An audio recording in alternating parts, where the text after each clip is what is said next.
In this video, I'm going to be showing you how to get obsidian slabs in LEGO Fortnite. Be sure to watch this video until the very end to prevent any mistakes in the process. Now, what you're first going to need is something heat resistant because if you're in survival, it's very, very hot in these caves.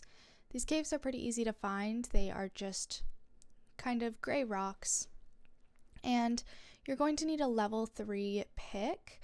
And you are going to need some wood into the cave that you're going in because you're going to need to build up to the obsidian because it's usually on walls or ceilings. So what you're going to do is just build something where you can get up to access the actual obsidian.